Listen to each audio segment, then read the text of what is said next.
அனைவருக்கும் வணக்கம். இந்த பதிவில் நாம் பார்க்கக்கூடியது மார்ச் 15 மற்றும் 16ஆம் தேதிகளுடைய மிக முக்கியமான நடப்பு நிகழ்வுகள். சரி வாங்க முதல் கேள்விக்கு போயிடலாம். முதல் கேள்வி பாருங்களேன். தமிழக அரசு 2025-26ஆம் ஆண்டிற்கான நிதிநிலை அறிக்கை அறிவித்திருக்கிறார்கள். அது தொடர்பாக தனியாக ஒரு பதிவை நாங்கள் அப்டேட் பண்ணுறோம். அதை மாணவர்கள் பயன்படுத்தி கொள்ளவும். இப்போ அந்த நிதிநிலை அறிக்கையினுடைய மிக முக்கியமான திட்டங்களை பற்றி மட்டும் நம்ம இங்கே பார்க்க போகிறோம். பாருங்கள், நிதிநிலை அறிக்கையில் அறிவிக்கப்பட்டிருந்த கலைஞரின் கனவு இல்ல திட்டம் பாருங்கள், அதற்கு தற்போது நிதி ஒதுக்கப்பட்டிருக்கிறது. இந்த திட்டம் 2024 முதல் நடைமுறைப்படுத்தப்பட்டிருக்கிறது. Statement correct. அப்போ இத்திட்டத்தினுடைய நோக்கம் பாருங்க, 2030ஆம் ஆண்டிற்குள் ஊரக பகுதிகளில், அப்போ இந்த நகர் பகுதிகள் வராது, ஊரக பகுதிகளில் மட்டும் 8 லட்சம் காங்கிரீட் வீடுகளை கட்டித்தருவது இத்திட்டத்தின் நோக்கமாகும். Only rural areas, urban areas வராது. சரிங்களா? அப்போ second statement is the wrong statement. First statement மட்டும் கரெக்டு. கவனமாக பார்க்கணும். கலைஞரின் கனவு இல்ல திட்டம் 2024 முதல் தமிழ்நாட்டில் செயல்படுத்தப்பட்டு கொண்டிருக்கிறது. இத்திட்டத்தினுடைய நோக்கம் என்பது கிராமப்புறங்களில், ஊரக பகுதிகளில் 2030ஆம் ஆண்டிற்குள் 8 லட்சம் காங்கிரீட் வீடுகளை கட்டித்தரக்கூடிய திட்டமாகும். சரி, அப்போ இந்த திட்டத்தினுடைய பேக்ரவுண்ட் இன்ஃபர்மேஷன் பாருங்க. தமிழ்நாட்டில் வீடு இல்லாதவர்களுக்கு நிரந்தரமாக வீடு கட்டித்தரும் திட்டம் மறைந்த முன்னாள் தமிழக முதலமைச்சர் கலைஞர் அவர்களால் 1975ஆம் ஆண்டு அறிமுகப்படுத்தப்பட்டது. இந்த திட்டம் பாருங்க, 2010ஆம் ஆண்டு கலைஞரின் வீடு வழங்கும் திட்டம் என்று பெயர் மாற்றம் செய்யப்பட்டது. 2024ஆம் ஆண்டு கலைஞரின் கனவு இல்ல திட்டமாக மாற்றம் பெற்றது. சரிங்களா? அப்ப இந்த இன்ஃபர்மேஷனை நம்ம கவனமாக நோட் பண்ணி கொள்ள வேண்டும். சரி, அடுத்து இரண்டாவது கேள்விக்கு வாங்க. இரண்டாவது கேள்வி, தமிழக அரசினுடைய 2025-26ஆம் ஆண்டில் நிதிநிலை அறிக்கையில் தென் தமிழகத்தில் எங்கு புதிய விமான நிலையம் அமைக்கப்படும் என்று அறிவிக்கப்பட்டிருக்கிறது அப்படின்னு பார்த்தீங்கன்னாக்க ராமேஸ்வரம். சரிங்களா? ராமேஸ்வரத்தில் தென் தமிழகத்தினுடைய புதிய விமான நிலையம் அமைக்கப்படும் என்று அறிவிக்கப்பட்டிருக்கிறது. சரிங்களா? சரி, அடுத்து மூன்றாவது கேள்வி வாங்க. பெற்றோர் இல்லாத குழந்தைகளுக்கு, பெற்றோரை இழந்த குழந்தைகள், பாதுகாப்பில் வளரக்கூடிய குழந்தைகளுக்கு பாருங்க, மாதம் 2000 ரூபாய் உதவித்தொகை வழங்கக்கூடிய திட்டம் எந்த பெயரில் வழங்கப்படுகிறது அப்படின்னா கலைஞரின் தாயும் மாணவர் திட்டம். சரிங்களா? அப்ப கலைஞரின் தாயும் மாணவர் திட்டம் மூலமாக பெற்றோரை இழந்து வாடக்கூடிய குழந்தைகளுக்கு மாதம் 2000 ரூபாய் வழங்கப்படும் என்று தமிழக அரசினுடைய 2025-26ஆம் ஆண்டு நிதிநிலை அறிக்கையில் வழங்கப்பட்டிருக்கிறது. இந்த குழந்தைகளுக்கு பாருங்க, அக்குழந்தைகள் 18 வயதை அடையும் வரை மாதம் 2000 ரூபாய் உதவித்தொகை வழங்கப்படும். சரி, அடுத்த கேள்விக்கு வாங்க. மூன்றாவது கேள்வி, இந்தியாவில் எத்தனை யுனெஸ்கோ உலக பாரம்பரிய தலங்கள், எத்தனை யுனெஸ்கோ உலக பாரம்பரிய சின்னங்கள் உள்ளது அப்படின்னா ஆன்சர் பாருங்க 43. இந்தியாவில் பாருங்க, இந்த UNESCO world heritage sides total count பார்த்தீங்கன்னா 43. கீழே இருக்கக்கூடிய இன்ஃபர்மேஷன் பாருங்க.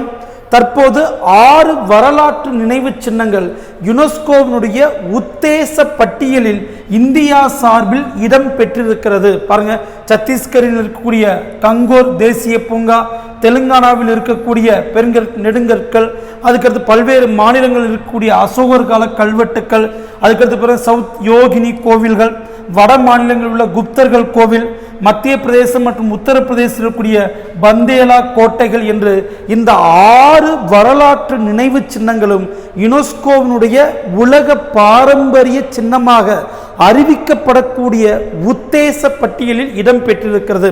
இதன் மூலம் பாருங்க, மொத்தம் 62 இடங்கள் இந்தியா சார்பில் உத்தேச பட்டியலில் இடம் பெற்றிருக்கிறது.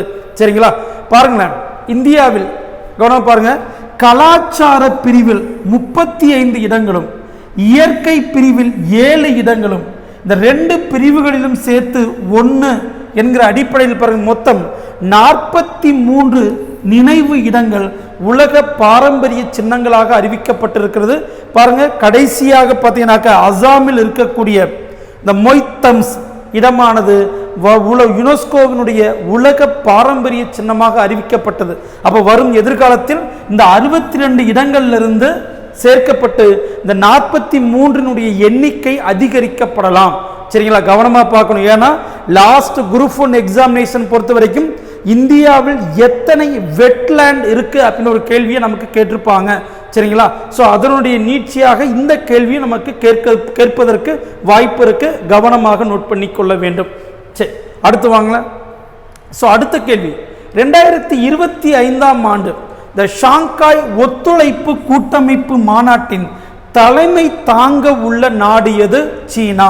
சரிங்களா, சீனாவை தலைமை தாங்கி 2025ஆம் மாநாட்டை நடத்துகிறது.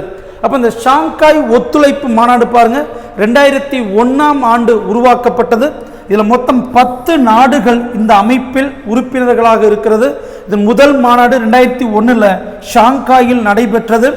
2017 இந்தியாவும் பாகிஸ்தானும் இந்த அமைப்பில் முழு நேர உறுப்பினர்களாக சேர்க்கப்பட்டார்கள். 2021 ஈரான் இந்த அமைப்பில் உறுப்பினராக மாறியது. அப்ப இந்த பிராந்தியங்களுக்கு இடையிலான அரசியல், பொருளாதாரம் மற்றும் பாதுகாப்பிற்கான கூட்டமைப்பாக இந்த ஷாங்காய் ஒத்துழைப்பு கூட்டமைப்பு செயல்படுகிறது. சரிங்களா, சரி, இப்ப அடுத்த கேள்விக்கு வாங்கலாம். பின்வரும் கூற்றுக்களில் எது சரி? உலக பாரா தடை கான்ஸ்டாம்பிரி போட்டி இந்தியா முதலிடம் பிடித்திருக்கிறது. கரெக்ட். அப்ப இந்த போட்டிகள் பாருங்க, மும்பையில் நடைபெற்றது அப்படின்றது தவறு. இந்த போட்டி நடைபெற்றது டெல்லியில் நடைபெற்றது. சரிங்களா, டெல்லியில் நடைபெற்ற போட்டி, இது மறந்துடக்கூடாது. ஓகேங்களா, அப்ப second statement is wrong statement, first statement மட்டும் கரெக்ட். ஸோ கீழே பாருங்க, இந்த பாரா தடகளம் இந்தியா தில்லியில் நடைபெற்ற பாரா தடகள கிராண்ட் ஃப்ரீ போட்டியில் இந்தியா முதலிடம் பெற்றிருக்கிறது. மொத்தம் பாருங்க, 45 தங்கம், 40 வெள்ளி, 49 வெண்கலம் உட்பட மொத்தம் 134 பதக்கங்களை பெற்று புள்ளி பட்டியலில் இந்தியா முதலிடம் பெற்றிருக்கிறது. சரி, அடுத்த கேள்விக்கு வாங்க. பின்வரும் எந்த நாட்டுடன் இணைந்து சென்னை அறிவியல் மையம் உருவாக்கப்படும் என்று தமிழக நிதிநிலை அறிக்கையில் அறிவிக்கப்பட்டிருக்கிறது அப்படின்னு பார்த்தீங்கன்னாக்க சிங்கப்பூர்.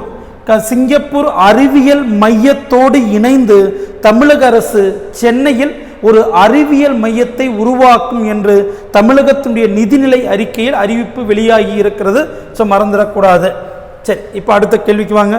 தமிழ்நாடு நிதிநிலை அறிக்கையில் பின்வரும் எந்த மாவட்டத்தில் நவாய் அருங்காட்சியகம் அமைக்கப்படும் என்று தெரிவிக்கப்பட்டிருக்கிறது? நவாய் அருங்காட்சியகம் பாருங்க, ராமநாதபுரம் மாவட்டத்தில் அமைக்கப்படும். கீழே பாருங்களேன், ஈரோடு கொடுமணல் அகழ்வாய்வை மையப்படுத்தி 22 கோடி மதிப்பில் நொய்யல் அருங்காட்சியகமும், ராமநாதபுரத்தில் பாருங்க 21 கோடி மதிப்பில் நவாய் அருங்காட்சியகமும் அமைக்கப்படும் என்று 2025-26 நிதிநிலை அறிக்கையில் தமிழக நிதி அமைச்சர் அறிவிப்பு வெளியிட்டிருக்கிறார். ஸோ கவனமாக நோட் பண்ணுங்க, ஏன்னா யூனிட் 6 சார்ந்து இருக்கக்கூடிய முக்கிய வினாவாக இது இருக்கலாம்.